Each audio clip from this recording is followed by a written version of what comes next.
ที่จะเอามาเทียบทันอันคงงามของเจ้ามันเหนือกว่าสิ่งใดผิวพรรณผ่องใสกลิ่นหอมคือใจเกิดมาชาตินี้หากแม้นได้พบได้เจอ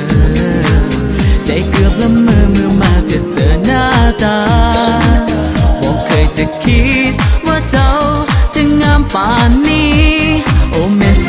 พีสาวลาวผู้สดใสช่างงามดังคนเขาลือสางามทั้งหน้าตาจิตใจเอื้อเฟื้ออาทรงามเลิศล้ำลวดลายเป็นพื้นอาภรณ์บริสุทธิ์และสลาดล่าเริงสดใส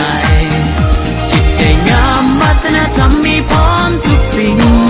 นางงามยอดหญิงสมเป็นหญิงหญิงลาวที่แท้จริงนางงามยอดหญิงสมเป็นที่หนึ่งในโลกา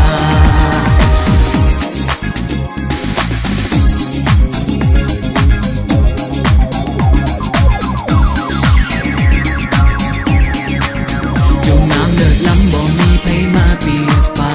นค้นหามานานจนได้มาพบในวันนี้ก็นางคือเพชรใสที่งามล้ำค่าและยากจะหา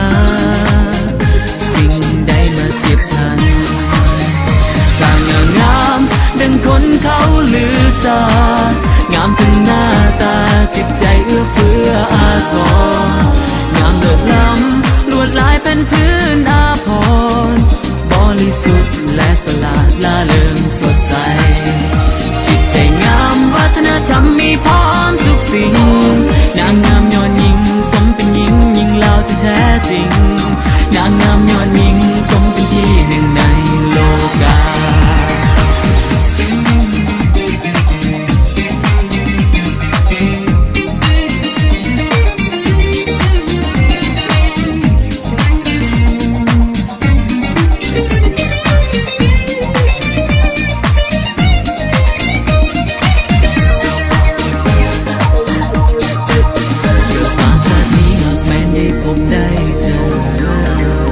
เกือบละเมอเมื่อมาจะเจอหน้าตาบอกเคยจะคิดว่าเจ้าจะงามป่านนี้โอ้แม่โสพีสาวลาวผู้สดใสสง่างามดังคนเขาลือสางามทั้งหน้าตาจิตใจเอื้อเฟื้ออาทรงามเลิศล้ำลวดลายเป็นพื้นอาภรณ์บริสุทธิ์และสลาดน่าเริงสดใสจิตใจงามวัฒนธรรมมีพร้อมทุกสิ่งนางงามยอดหญิงสมเป็นหญิงหญิงลาวที่แท้จริงนางงามยอด